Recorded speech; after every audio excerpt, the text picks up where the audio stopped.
નમસ્કાર મિત્રો, દેશ દુનિયાના તાજા મોટા અને મહત્વના સમાચારો વિશે વાત કરીએ તેમના પહેલા આપણે મિત્રો જણાવી દઈએ કે વિડીયોને અંત સુધી જોતા રહેજો, જેથી કરીને મિત્રો આજના દરેક સમાચાર કામના છે જે તમને મળી જાય. અને મિત્રો ગુજરાતના રોજે રોજના તાજા સમાચાર મેળવવા માંગતા હોય તો મિત્રો વિડીયોને એક લાઈક કરી ચેનલને મિત્રો જરૂરથી સબસ્ક્રાઈબ કરી લેજો, જેથી કરીને મિત્રો તમને દિવસભરના કામના સમાચાર અમારા યુટ્યુબ ચેનલ થકી મળતા રહે. તો મિત્રો આજના સમાચારો વિશે વાત કરીએ તો ખેડૂતોને તાડપત્રી સહાય યોજનામાં મળશે 1875 રૂપિયા સુધીની સહાય. મિત્રો ખેડૂતોને તાડપત્રી સહાય યોજના જાહેર થઈ છે, જેમાં મિત્રો ખેડૂતોના આઈ ખેડૂત પોર્ટલ ઉપર આ યોજના મૂકવામાં આવી છે. છેલ્લી તારીખ મિત્રો તેમની 22 જાન્યુઆરી 2024 રાખવામાં આવી છે. તો મિત્રો આની અંદર ખેડૂતોને કેટલી સહાય મળવા પાત્ર છે? તો મિત્રો જે પણ ખેડૂતો અનુસૂચિત જાતિના અને અનુસૂચિત જનજાતિના ખેડૂતો છે એમને મિત્રો તાડપત્રીની ખરીદી કિંમતના 75% અથવા તો વધુમાં વધુ 1875 રૂપિયા સુધીની સહાય મળવા પાત્ર થશે. અને મિત્રો જે પણ ખેડૂતો સામાન્ય ખેડૂતો છે તેમને મિત્રો સામાન્ય વર્ગના ખેડૂતોને એમને તાડપત્રીની ખરીદની કિંમતના 50% અથવા તો વધુમાં વધુ 1250 રૂપિયાની સહાય મળવા પાત્ર થશે. મિત્રો જો તમે આ તાડપત્રીની સહાયની લાભ લેવા માંગતા હોય તો મિત્રો આઈ ખેડૂત પોર્ટલ ઉપર છેલ્લી તારીખ મિત્રો 22 જાન્યુઆરી રાખવામાં આવી છે. મિત્રો અત્યારે હાલ આઈ ખેડૂત પોર્ટલ ઉપર તાડપત્રી સહાય યોજના ચાલુ છે, જેથી જે ખેડૂત મિત્રોને તાડપત્રી સહાય યોજનાનો લાભ લેવો હોય તે મિત્રો આઈ ખેડૂત પોર્ટલ ઉપર જઈને ફોર્મ ભરી શકે છે. ત્યાર પછીના મિત્રો આગળના સમાચારો તરફ નજર કરીએ તો હવે મધ્યમ વર્ગને મળશે મોટી ભેટ. મિત્રો 3 મોટા રાજ્યોની વિધાનસભા ચૂંટણીમાં શાનદાર જીતથી ભાજપ ગદગદ છે. હવે માનવામાં આવી રહ્યું છે કે કેન્દ્ર સરકાર લોકસભા ચૂંટણીને ધ્યાનમાં રાખી કેટલાક મોટા નિર્ણયો લઈ શકે છે. ઉદાહરણ તરીકે મિત્રો વાત કરીએ તો પીએમ કિસાનનો હપ્તો પણ વધારવાની જાહેરાત થવાની સંભાવના છે. આ રીતે મિત્રો મિડલ ક્લાસને પણ ઘરની ભેટ આપવાની તૈયારીઓ કરી રહી છે મોદી સરકાર. મિત્રો નોંધની છે કે 77મા સ્વતંત્ર દિવસ પર લાલ કિલ્લાથી રાષ્ટ્રને સંબોધિત કરતા પ્રધાનમંત્રી નરેન્દ્ર મોદીએ તેના સંકેતો પણ આપ્યા હતા. મિત્રો સરકાર વચગાળાના બજેટમાં આ યોજનાની જાહેરાત કરી શકે છે. નોંધની છે કે મિત્રો લોકસભા ચૂંટણી પહેલા ફેબ્રુઆરી મહિનામાં નાણામંત્રી નિર્મલા સીતારમણ વચગાળાનું બજેટ રજૂ કરશે. મિત્રો આ બજેટમાં ચૂંટણીને ધ્યાનમાં રાખી જાહેરાતો થવાની સંભાવના છે. આ કડીમાં મિત્રો પીએમ કિસાન યોજનાનો હપ્તો પણ મિત્રો વધારવાની કોઈ પણ જાહેરાત થઈ શકે છે. ત્યાર પછીના મિત્રો આગળના સમાચારો તરફ નજર કરીએ તો મિત્રો જો મહિલા આ યોજનામાં ફોર્મ ભરે છે તો તેમને વર્ષે મળશે 36,000 રૂપિયા સુધીની સહાય. મિત્રો કેન્દ્રીય 1 એપ્રિલથી મહિલા સન્માન બચત પત્ર યોજના શરૂ કરી છે. મિત્રો આ અંતર્ગત મહિલાઓને દેશભરની પોસ્ટ ઓફિસમાં 2 વર્ષ માટે મહત્તમ 2 લાખ રૂપિયા સુધીની થાપણો પર 7.5% વ્યાજ મળશે. એટલે કે 2 લાખ રૂપિયા જમા કરાવવા પર 2 વર્ષ બાદ તમને લગભગ મિત્રો 32,000 રૂપિયા વ્યાજમાં મળશે.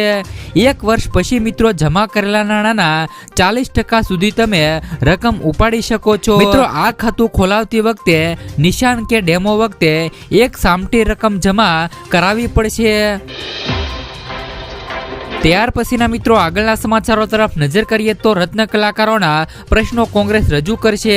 પૂર્વ કોંગ્રેસ પ્રદેશ પ્રમુખ અમિત ચાવડાએ સુરતના રત્ન કલાકારો સાથે વિવિધ મુશ્કેલીઓ અંગે વાત કરી હતી. તેમણે કહ્યું કે હાલમાં મંદીનો માહોલ છે અને હીરાના કારીગરો માટે આર્થિક પેકેજની જાહેરાત કરવી જોઈએ. રત્ન કલાકારોને મિત્રો આત્મહત્યા પણ કરવી પડે છે. રત્ન કલાકારો માટે કલ્યાણ બોર્ડ બનાવવા અમે મિત્રો ગાંધીનગર રજૂઆત કરીશું. ઉલ્લેખનીય છે કે મિત્રો રશિયા યુક્રેન તેમજ ઇઝરાયલ યુદ્ધને કારણે હીરા ઉદ્યોગને મોટો ફટકો પડ્યો છે. તો શું મિત્રો સરકારને પણ હીરા ઉદ્યોગના વારે આવવું જોવે કે નહીં? મિત્રો હીરા ઉદ્યોગ માટે સરકારને પણ એક એવી યોજના બહાર પાડવી જોઈએ કે નહીં, જેથી મિત્રો હવે હીરાના કારીગરો પણ મિત્રો મંદીમાંથી બહાર આવે. ત્યાર પછીના મિત્રો આગળના સમાચારો તરફ નજર કરીએ તો મિત્રો જો ખેડૂતો આ યોજનામાં ફોર્મ ભરે છે તો તેમને પૈસા ડબલ થશે। મિત્રો સરકાર દ્વારા ખેડૂતો માટે પણ કિસાન વિકાસ પત્ર યોજના શરૂ કરી છે। મિત્રો ખેડૂતોએ આ યોજનામાં રોકાણ કરવાનું છે। આમાં ખેડૂતોને માત્ર ખાતરીપૂર્વકનું જ વળતર નહીં પરંતુ બમણા પૈસા પણ મિત્રો ખેડૂતોને મળશે। આ યોજના હેઠળ ખેડૂતોને રોકાણ પર 7.5% વ્યાજ મળશે। આવી સ્થિતિમાં ખેડૂતોના પૈસા જે પણ મિત્રો 120 મહિનામાં ડબલ થઈ જતા હતા તે હવે મિત્રો 115 મહિનામાં ડબલ થઈ જશે। આ યોજનામાં લઘુત્તમ 1000 રૂપિયાનું રોકાણ કરવું પડશે। જો મિત્રો તમે આ યોજનામાં ખાતું ખોલાવવા માંગો છો તો તમે મિત્રો પોસ્ટ ઓફિસમાં જઈને આનું ફોર્મ ભરી શકો છો। ત્યાર પછીના મિત્રો આગળના સમાચારો તરફ નજર કરીએ તો મિત્રો રાજ્યના ખેડૂતો માટે આવ્યા રાહતના સમાચાર। મિત્રો ખેડૂતોને જમીનની રીસર્વે બાદ ક્ષતિ સુધારવા માટે સમય વધારવાનો નિર્ણય લેવામાં આવ્યો છે, જેમાં ખેડૂતોની ખેતીની જમીન રીસર્વે માટે digital India land records modernisation programme હેઠળ જમીનની માપણી કરી અને મિત્રો પ્રોમોલગેશન કરવાની કામગીરી રાજ્યમાં શરૂ કરાઈ હતી। જે બાદ મિત્રો માપણીમાં અસંખ્ય ક્ષતિઓ બહાર આવી હતી। ઉપરાંત મિત્રો જૂના સર્વેમાં અનેક ભૂલો હોવાથી ફરિયાદો તંત્રને મળી હતી, જેને પગલે મહેસૂલ વિભાગે જમીન રીસર્વે કરવા અને ભૂલો દૂર કરવા સમય વધાર્યો છે। મિત્રો વાંધા દૂર કરવાની સમય મર્યાદા 31મી ડિસેમ્બર 2024 સુધી વધારાઈ છે। ત્યાર પછીના મિત્રો આગળના સમાચારો તરફ નજર કરીએ તો હવે આધાર કાર્ડ ઉપર પણ મળશે મિત્રો લોન। મિત્રો જો પણ કોઈ લોકો આધાર કાર્ડ ઉપર લોન લેવા માંગે છે તો તેમને મિત્રો બેંકમાંથી 10,000 રૂપિયાથી લઈ 20,000 રૂપિયા સુધીની લોન મળે છે। મિત્રો ગરીબ પરિવારો અને નાના ખેડૂતોને માત્ર આધાર કાર્ડના પુરાવા સાથે 10,000 રૂપિયા સીધા મિત્રો બેંકમાંથી આપવામાં આવશે। મિત્રો આ યોજનાનું નામ છે PM સ્વનિધિ યોજના। મિત્રો આ યોજના હેઠળ પોતાના વ્યવસાયના ઉપયોગ માટે પહેલા વર્ષે 10,000 અને બીજા વર્ષે 20,000 રૂપિયા સુધીની લોન સરકારી બેંકમાંથી આપવામાં આવશે। જ્યારે મિત્રો આ યોજનાનો મુખ્ય હેતુ નાના પરિવારોને આર્થિક રીતે મદદ કરી નાના પરિવારોને પગભર કરવાનો છે, જેથી મિત્રો તમે 10,000 રૂપિયા સુધીની જો તમારે જરૂર હોય તો તમે મિત્રો આધાર કાર્ડ ઉપર 10,000 રૂપિયાની લોન લઈ શકો છો। ત્યાર પછીના મિત્રો આગળના સમાચારો તરફ નજર કરીએ તો મિત્રો હવે ઘર ખરીદનારાઓ માટે નવી આવશે સ્કીમ। મિત્રો કેન્દ્ર નાના શહેરી આવાસ માટે સબસિડીવાળી લોન આપવા માટે આગામી 5 વર્ષમાં 60,000 કરોડ ખર્ચવાનું વિચારી રહી છે। રોયટર્સના અહેવાલમાં જણાવવામાં આવ્યું હતું કે બેંકોના આ વર્ષના અંતમાં રાજ્યની ચૂંટણીઓ અને 2024ના મધ્યમાં લોકસભાની ચૂંટણીના મહિનાઓમાં આ યોજનાનો અમલ કરી શકે છે। સ્વતંત્ર દિવસ 2023ના ભાષણ દરમિયાન વડાપ્રધાન નરેન્દ્ર મોદીએ જાહેરાત કરી હતી કે સરકાર નવી યોજના દ્વારા શહેરોમાં ભાડા મકાનોમાં રહેતા લોકોને સસ્તું હોમ લોન આપશે। ત્યાર પછીના મિત્રો આગળના સમાચારો તરફ નજર કરીએ તો મિત્રો આજનો ખેડૂત ફસાયો મોંઘવારીમાં। મિત્રો 2 વર્ષ પહેલા મગફળીનું બિયારણ 1,000 રૂપિયાથી લઈ 1,200 રૂપિયામાં મળતું હતું તે આજે ડબલ થઈને 2,200 રૂપિયાથી લઈ 2,400 રૂપિયાએ પહોંચી ગયું છે। તે જ રીતે મિત્રો 2 વર્ષ પહેલા 1 એકર જમીન ખેડવાના રૂપિયા પ્રતિ કલાકે 800 રૂપિયા હતા, જેમાં પણ મિત્રો સરકારે ભાવ વધારો આવતા તે 1,200 રૂપિયાએ પહોંચ્યા છે। વધુમાં મિત્રો 2 વર્ષ પહેલા પ્રતિ દિવસ ખેત મજૂરનું વેતન 150 રૂપિયાથી લઈ 200 રૂપિયા હતું, આજે એ પણ 250થી લઈ 350 રૂપિયા થયું છે। અને રાસાયણિક દવા ખાતરોમાં 2 વર્ષ પહેલા અને આજની તારીખની અંદર મિત્રો કિંમતોમાં 30% વધારો થયો છે। આમ મિત્રો વધતી જતી મોંઘવારીને કારણે દિવસે ને દિવસે ખેડૂત દેવાદાર બનતો જાય છે। ત્યાર પછીના મિત્રો આગળના સમાચારો તરફ નજર કરીએ તો નવા વર્ષ પર મધ્યમ વર્ગને મોદી સરકારની મોટી ભેટ। મિત્રો સુકન્યા સમૃદ્ધિ યોજનામાં રોકાણ કરનારા રોકાણકારોને મોદી સરકારે નવા વર્ષની મોટી ભેટ આપી છે। સરકારે મિત્રો નાણાકીય વર્ષ 2023 અને 24ના ચોથા ક્વાર્ટર માટે આ યોજનાનો વ્યાજ દર 8%થી વધારીને 8.2% કર્યો છે। તમને મિત્રો જણાવી દઈએ કે PM મોદીએ તેમના પ્રથમ કાર્યકાળમાં છોકરીઓ માટે સુકન્યા સમૃદ્ધિ યોજના શરૂ કરી હતી। મિત્રો આ યોજના હેઠળ એક માતા પિતા 2 બાળકીઓ માટે ખાતા ખોલાવી શકે છે।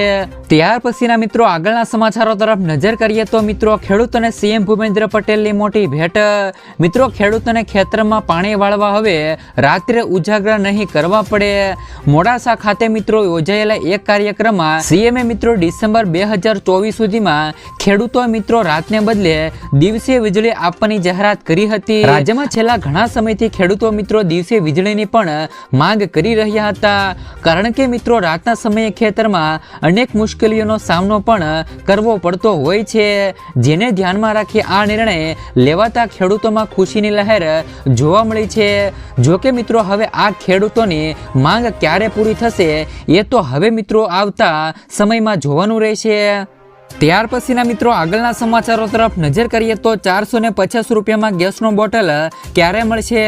તો મિત્રો કોંગ્રેસ નેતા અમિત ચાવડાએ એક્સ પર એક સવાલ લખી વિડીયો પોસ્ટ શેર કર્યો છે કે જેમાં તેમણે મિત્રો લખ્યું કે ગુજરાતીઓને 450 રૂપિયામાં ગેસનો બોટલ ક્યારે મળશે? તેમણે મિત્રો ડબલ એન્જિન સરકારના પીએમ નરેન્દ્ર મોદી અને સીએમ ભૂપેન્દ્ર પટેલ પાસેથી આ સવાલનો જવાબ માંગ્યો છે। તમને શું લાગે મિત્રો આ સવાલનો જવાબ ક્યારે મળશે? ત્યાર પછીના મિત્રો આગળના સમાચારો તરફ નજર કરીએ તો ટ્રક ચાલકોની હડતાલ, ઇમરજન્સી બેઠક બોલાવાઈ। મિત્રો ભારતીય ન્યાય સંહિતા હેઠળ હિટ એન્ડ રન કેસમાં સજા અને ટ્રક એન્ડ ઓઇલ ટેન્કરના ડ્રાઈવર સમગ્ર દેશમાં હડતાલ પર છે। છેલ્લા 48 કલાકમાં દવાઓ, ફળો અને શાકભાજી, ડીઝલ, પેટ્રોલ અને સીએનજી જેવી આવશ્યક ચીજવસ્તુઓનો પુરવઠો ઠપ થઈ ગયો છે। ઓલ ઇન્ડિયા મોટર ટ્રાન્સપોર્ટ સંગઠનને મિત્રો હડતાલની ગંભીરતા જોતા ઇમરજન્સી બેઠક બોલાવી છે। તેઓ મિત્રો ગૃહ મંત્રાલય સાથે પણ વાતચીત કરી રહ્યા છે। ત્યાર પછીના મિત્રો આગળના સમાચારો તરફ નજર કરીએ તો મોદી સરકારનો માસ્ટર પ્લાન તૈયાર। 2024ની લોકસભા ચૂંટણીને લઈ બીજેપીએ મહત્વની બેઠક યોજી। બેઠકમાં જેપી નડ્ડા અને અમિત શાહ સહિત મિત્રો તમામ હોદ્દેદારો ઉપસ્થિત રહ્યા હતા। લોકસભા ચૂંટણી માટે બીજેપીએ એક કમિટીનું પણ ગઠન કર્યું છે। આ કમિટી બીજેપીથી નારાજ નેતાઓ પર ખાસ નજર રાખશે। આ સાથે જ મિત્રો બીજેપીએ આગામી ચૂંટણી માટે નવું સૂત્ર આપ્યું છે, જે મિત્રો સૂત્ર તીસરી બાર મોદી સરકાર અબકી બાર 400 કે પાર। મિત્રો આગળના સમાચારો તરફ નજર કરીએ તો ગુજરાતમાં શાકભાજીના ભાવ ઘટ્યા। હાલ અનેક રાજ્યોમાં ટ્રક ચાલકો દ્વારા હડતાલ કરવામાં આવી છે અને ટ્રક ચાલકોની હડતાલની અસરને કારણે રાજ્યમાં શાકભાજીના ભાવમાં ઘટાડો નોંધાયો છે। રાજ્યની હોલસેલ માર્કેટિંગ યાર્ડમાં આજે શાકભાજીની આવક વધારે જોવા મળી હતી, પરંતુ ટ્રક ચાલકોની હડતાલને કારણે શાકભાજીના ભાવમાં ઘટાડો જોવા મળ્યો હતો। ગઈકાલે શાકભાજીના હોલસેલ ભાવ 400 રૂપિયા હતા, તેના આજના